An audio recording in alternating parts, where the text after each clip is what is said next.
ಉದ್ಯಮಿ ಸಿಜೆ ರಾಯ್ ಆತ್ಮಹತ್ಯೆ ಕೇಸ್ ತನಿಖೆ ಚುರುಕು ಪಡ್ಕೊಳ್ತಾ ಇದೆ.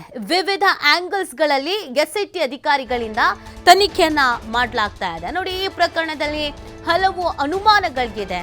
ಹಾಗಂತೆ ಹೀಗಂತೆ ಅಂತೆ ಕಂತೆಗಳು ಜಾಸ್ತಿ ಇದೆ. ಜೊತೆಗೆ ಅಧಿಕಾರಿಗಳ ಮೇಲೆ ಒತ್ತಡವೂ ಇದೆ.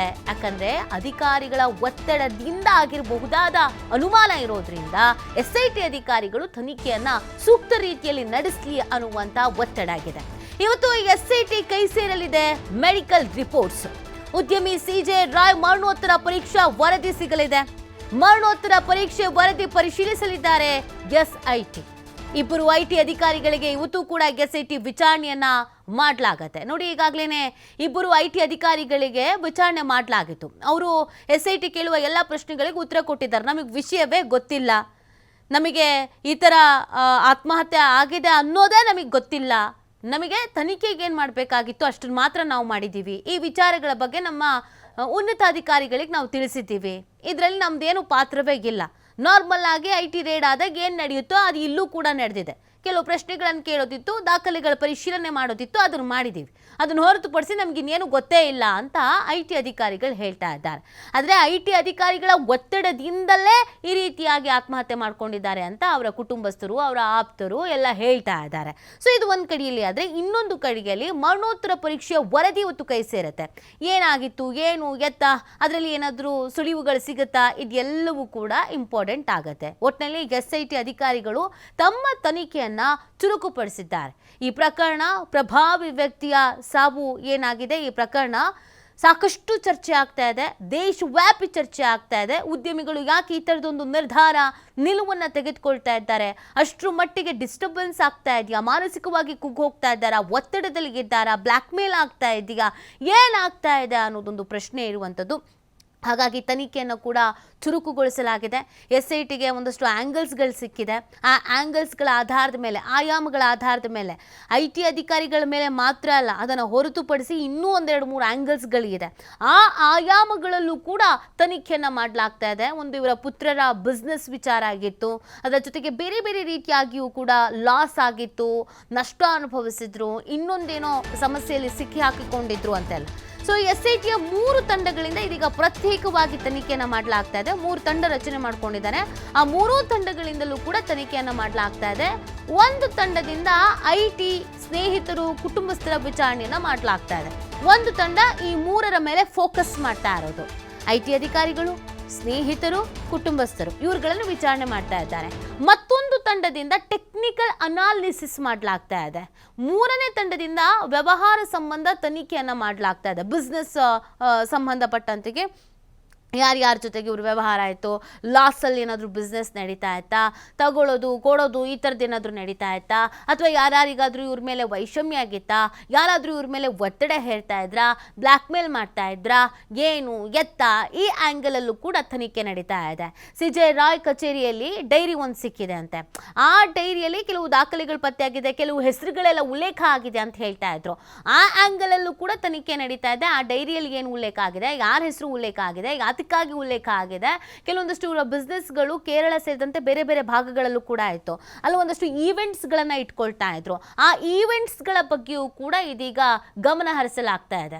ಇವತ್ತು ಪ್ರಮುಖವಾಗಿ ಸಿಜೆ ರಾಯ್ ಪತ್ನಿ ಮಗನನ್ನ ವಿಚಾರಣೆ ಮಾಡಲಾಗತ್ತೆ. ಅಂದರೆ ನಿಮ್ಗೇನಾದರೂ ಗೊತ್ತಿತ್ತಾ, ಲಾಸ್ಟ್ ಕಾಲ್ ಏನಾದರೂ ಮಾಡಿದ್ರಾ, ಏನಾದರೂ ಅಸಮಾಧಾನ ಹೇಳ್ಕೊಂಡಿದ್ರಾ, ಬೇಸರ ಏನಾದರೂ ಇತ್ತಾ, ಒತ್ತಡ ಏನಾದರೂ ಇತ್ತಾ, ಯಾರಾದ್ರ ಮೇಲೆ ಅನುಮಾನ ಇತ್ತಾ, ಯಾರಾದರೂ ಟಾರ್ಚರ್ ಮಾಡ್ತಾ ಇರೋದು, ಅಥವಾ ಈ ಥರ ಸಮಸ್ಯೆ ಇದೆ ಈ ಥರ ಏನಾದರೂ ಹೇಳ್ಕೊಂಡಿದ್ದಿತ್ತಾ, ಇದೆಲ್ಲದ್ರ ಬಗ್ಗೆಯೂ ಕೂಡ ಇವತ್ತು ವಿಚಾರಣೆಯನ್ನು ಮಾಡಲಾಗತ್ತೆ.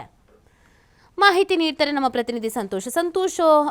ಈ ಪ್ರಕರಣದಲ್ಲಿ ಒಂದಷ್ಟು ಅನುಮಾನಗಳಿಗಿದೆ, ಆ್ಯಂಗಲ್ಸ್ಗಳು ಕೂಡ ಇದೆ. ಯಾವ್ಯಾವ ಆ್ಯಂಗಲಲ್ಲಿ ತನಿಖೆ ನಡೀತಾ ಇದೆ, ಯಾರ್ಯಾರನ್ನು ತನಿಖೆಗೆ ಒಳಪಡಿಸಿದ್ದಾರೆ, ಇವತ್ತು ಯಾರ್ಯಾರನ್ನು ಒಳಪಡಿಸುವ ಸಾಧ್ಯತೆ ಇದೆ?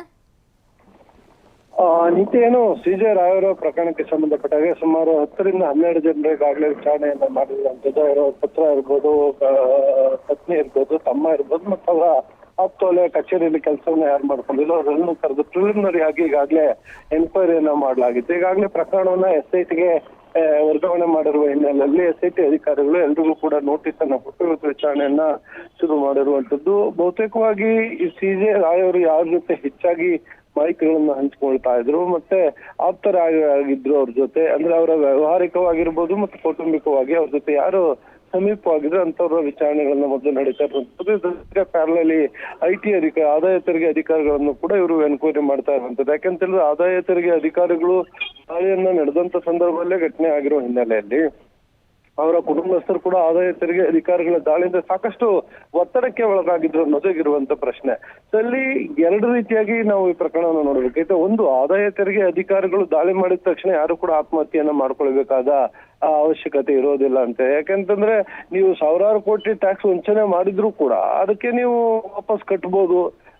ದಂಡ ಒಂದು ಬಿಟ್ರೆ ಬೇರೆ ಯಾವುದೇ ರೀತಿಯ ಸಮಸ್ಯೆಗಳು, ಕಾನೂನು ತೊಡಕುಗಳು ಇರೋದಿಲ್ಲ. ಒಂದು ವೇಳೆ ದಂಡವನ್ನ ಕಟ್ಟದೆ ಹೋದ್ರೆ ಅವಾಗ ಮಾತ್ರ ಸಮಸ್ಯೆ ಆಗುತ್ತೆ.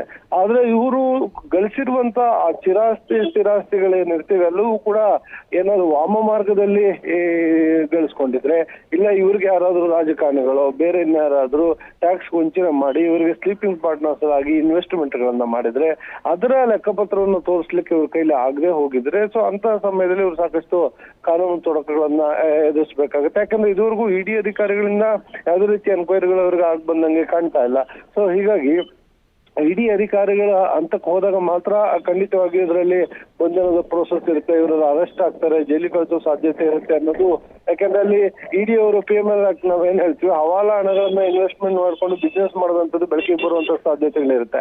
ಸೊ ಈ ಕಾರಣಕ್ಕಾಗಿ ಅಲ್ಲಿ ಭಯ ಬೀಳುವಂತ ಅವಶ್ಯಕತೆಗಳಿರುತ್ತೆ. ಆದ್ರೆ IT ಅಧಿಕಾರಿಗಳು ದಾಳಿಯನ್ನು ನಡೆಸಿ ಒಂದು ಏನು ಇವರು ಕೊಠಡಿಯಲ್ಲಿ ಇದ್ದಂತ ದಾಖಲಾತಿಗಳನ್ನ ಸೀಜ್ ಮಾಡೋದಂತವ್ರು ಆ ದಾಖಲಾತಿಗಳನ್ನ ಪರಿಶೀಲನೆಯನ್ನ ಮಾಡ್ಲಿಕ್ಕೆ ಬಂದಂತ ಸಂದರ್ಭದಲ್ಲಿ ಇವರು ಅವರ ಬಳಿ ಸಮಯವನ್ನ ಕೇಳ್ಕೊಂಡು ಇವ್ರ ಕ್ಯಾಬಿನ್ಗೆ ಹೋಗಿ ಇವರು ಶೂಟ್ ಮಾಡ್ಕೊಂಡಿರುವಂತದ್ದು. ಇದು ಸಾಕಷ್ಟು ಕುತೂಹಲ ಕೆಳಿಸಿರುವಂತದ್ದು. ಅಂದ್ರೆ ಬೇರೆ ಏನಾದ್ರೂ ಸಮಸ್ಯೆಗಳಿಗೆ ಸಿಲ್ಕೊಂಡಿದ್ರಾ, ಸೊ ಇವರ ಅಷ್ಟು ಇನ್ವೆಸ್ಟ್ಮೆಂಟ್ಗಳು ಬೇರೆ ಬೇರೆ ಏನಾದ್ರು ಇತ್ತ ಅನ್ನೋದು ಈಗ ಇರುವಂತ ಪ್ರಶ್ನೆ. ಹೀಗಾಗಿ SIT ತಂಡ ಈಗಾಗಲೇ ಅವರ ಮೊಬೈಲ್ ಇರ್ಬೋದು, ಸೊ ಅಲ್ಲಿನ CC ಕ್ಯಾಮ್ರಾ ಫುಟೇಜ್ಗಳಿರ್ಬೋದು, ಅವರ ಕಾಲ್ CDRಗಳಿರ್ಬೋದು, ವಾಟ್ಸ್ಆಪ್ ಚಾಟ್ಸ್ಗಳಿರ್ಬೋದು, ಇವೆಲ್ಲವನ್ನು ತೆಗಿಲಿಕ್ಕೆ ಓಪನ್ ಮಾಡ್ಲಿಕ್ಕೆ. ಯಾಕಂದ್ರೆ ಸಾಮಾನ್ಯವಾಗಿ ಬಿಸ್ನೆಸ್ ಮನ್ಸ್ಗಳು ಐಫೋನ್ಗಳೇನಿರುತ್ತೆ ಅದನ್ನ ಯೂಸ್ ಮಾಡ್ತಾ ಇರ್ತಾರೆ. ಹೀಗಾಗಿ ಅದನ್ನ ಸ್ಟೀಜಾಗಿ ಯಾವುದೇ ಲಾಕ್ ಕೂಡ ಓಪನ್ ಮಾಡ್ಲಿಕ್ಕೆ ಆಗೋದಿಲ್ಲ. ಅವರ ಮನೆಯವರಿಗೆ, ಕುಟುಂಬಸ್ಥವರಿಗೆ, ಇಲ್ಲ ಅಂದ್ರೆ ಅವರ ಆಪ್ತ ಸಹಾಯಕರಿಗೆ ಏನಾದ್ರು ಅದರ ಪಾಸ್ವರ್ಡ್ಸ್ಗಳು ಗೊತ್ತಿರುತ್ತೆ ಅನ್ನೋದ್ರ ಬಗ್ಗೆ ಕೂಡ ಚರ್ಚೆಯನ್ನ ಮಾಡಿ ಮಾಹಿತಿಯನ್ನ ಕಲೆ ಹಾಕ್ತಾ ಇರುವಂತದ್ದು. ಆ ಡೀಟೇಲ್ ತೆಗೆದ್ರೆ ಒಂದಿಷ್ಟು ಮಾಹಿತಿಗಳು ಸಿಗುತ್ತೆ ಅಂತ ಹೇಳಲಾಗ್ತದೆ. ಅದರಿಂದ ಹೆಚ್ಚಿಗೆ ಅವರ ಬ್ಯಾಂಕ್ ವಹಿವಾಟುಗಳಿರ್ಬೋದು, ಅವ್ರ ಹೆಸರಲ್ಲಿರುವಂತ ಪ್ರಾಪರ್ಟೀಸ್ಗಳಿರ್ಬೋದು, ಅವರ ಕುಟುಂಬಸ್ಥರು ಅಂದ್ರೆ ಮಗ ಇರ್ಬೋದು, ಪತ್ನಿ ಇರ್ಬೋದು, ಮಗಳಿರ್ಬೋದು, ಇವ್ರ ಹೆಸರಲ್ಲಿರುವ ಒಂದಿಷ್ಟು ಪ್ರಾಪರ್ಟೀಸ್ಗಳ ಬಗ್ಗೆ ಇರ್ಬೋದು, ಇದ್ರ ಬಗ್ಗೆ ಎಲ್ಲ ಕೂಡ ಮಾಹಿತಿಯನ್ನ ಕಲೆ ಹಾಕ್ತಾರೆ. ಅದು ಅಷ್ಟೇ ಅಲ್ಲದೆ ಆದಾಯ ತೆರಿಗೆ ಅಧಿಕಾರಿಗಳು ಯಾವತ್ತು ಬಂದ್ರು ಏನೆಲ್ಲ ಸ್ಟೇಟ್ಮೆಂಟ್ಗಳನ್ನ ತೆಗೆದುಕೊಂಡಿದ್ದಾರೆ, ಇವರು ಎಷ್ಟು ಬಾರಿ ವಿಚಾರಣೆಯನ್ನು ಎದುರಿಸಿದ್ದಾರೆ, ದಾಳಿಯನ್ನ ನಡೆಸಿದ್ರು, ಪರಿಶೀಲನೆ ನಡೆಸಿದ್ರು ಸರಿ, ಇವ್ರನ್ನ ಎಷ್ಟು ಬಾರಿ ವಿಚಾರಣೆ ನಡೆಸಿದ್ದಾರೆ, ಎಷ್ಟು ದಿನದಿಂದ ಎಷ್ಟೊತ್ತವರೆಗೆ. ಸೊ ವಿಚಾರಣೆ ನಡೆಸಿದ್ರೆ ಕೆಲವೊಂದು ಸ್ಟೇಟ್ಮೆಂಟ್ ಗಳನ್ನು ಕೂಡ ಇವ್ರು ತೆಗೆದುಕೊಂಡಿರ್ಬೇಕಾಗುತ್ತೆ ಆದಾಯ ತೆರಿಗೆ ಅಧಿಕಾರಿಗಳು. ಹೀಗಾಗಿ ಆದಾಯ ತೆರಿಗೆ ಅಧಿಕಾರಿಗಳು ಸ್ಟೇಟ್ಮೆಂಟ್ ಅನ್ನು ತೆಗೆದುಕೊಂಡಿದ್ರೆ ಅದನ್ನು ಕೂಡ ಇವರು ತೋರಿಸ್ಬೇಕಾಗತ್ತೆ SIT ಅಧಿಕಾರಿಗಳಿಗೆ. ಅಂದ್ರೆ ನಾವು ವಿಚಾರಣೆ ಮಾಡಿರೋದು ಎಷ್ಟು ಅವರು ಸ್ಟೇಟ್ಮೆಂಟ್ ಕೊಟ್ಟಿರುವಂತದ್ದು ಏನು ಅನ್ನೋದನ್ನ ಅವ್ರಿಗೆ ತೋರಿಸ್ಬೇಕಾಗತ್ತೆ. ಆದ್ರೆ ಇಲ್ಲಿರುವಂತ ಪ್ರಶ್ನೆ, ಇನ್ನೂ ಅವ್ರನ್ನ ಸ್ಟೇಟ್ಮೆಂಟ್ ತೆಗೆದುಕೊಳ್ಬೇಕಾಗಿತ್ತು, ಬಂದಿವತ್ತು ದಾಖಲಾತಿಗಳನ್ನ ಪರಿಶೀಲನೆಯನ್ನು ಮಾಡ್ಲಿಕ್ಕೆ ಬಂದಿದ್ದಷ್ಟೇ ಕೇರಳದಿಂದ ಆದಾಯ ತೆರಿಗೆ ಅಧಿಕಾರಿಗಳು ಅನ್ನೋ ಮಾಹಿತಿ ಲಭ್ಯವಾಗ್ತಾ ಇರುವಂತದ್ದು. ಆದ್ರೆ ನಿಜಕ್ಕೂ ಇವರ ಆತ್ಮಹತ್ಯೆ ಏನಾಗಿದೆ ಎಲ್ರಿಗೂ ಕೂಡ ಈಗ ಯಕ್ಷ ಪ್ರಶ್ನೆ ಆಗಿರುವಂತದ್ದು. ಸರಿಯಾದ ಕಾರಣನೇ ಗೊತ್ತಾಗ್ತಾ ಇಲ್ಲ. ಕುಟುಂಬಸ್ಥರು ಕೂಡ ಆದಾಯ ತೆರಿಗೆ ಅಧಿಕಾರಿಗಳು ದಾಳಿ ಮಾಡಿದಾಗ ಒತ್ತಡ ಇತ್ತು. ಸಾಮಾನ್ಯವಾಗಿ ಬಿಸ್ನೆಸ್ ಮನ್ಗಳಿಗೆ ಈ ರೀತಿಯ ದಾಳಿಗಳಾದಾಗ ಎಲ್ಲ ಯಾವುದೊಂದು ಪ್ರಕರಣಗಳು ದಾಖಲಾದಾಗ ಒಂದಿಷ್ಟು ಕಿರಿಕಿರಿ ಒತ್ತಡಗಳು ಇದ್ದೇ ಇರುತ್ತೆ. ಹಾಗಂತ ಇವರು ಬೇರೆ ವಾಮ ಮಾರ್ಗದಲ್ಲಿ ಗಳಿಸಿದ್ರೆ ಅದಕ್ಕೆ ಬೇರೆ ರೀತಿಯ ಒತ್ತಡಗಳು ಇರ್ತಾ ಇತ್ತು. ಆದಾಯ ತೆರಿಗೆ ಅಧಿಕಾರಿಗಳು ಇದಕ್ಕೆ ನೇರ ಕಾರಣ ಅಂತ ಹೇಳಲಿಕ್ಕೆ ಅವರ ಕುಟುಂಬಸ್ಥರು ಕೂಡ ಆರೋಪವನ್ನ ಮಾಡ್ತಾ ಇಲ್ಲ.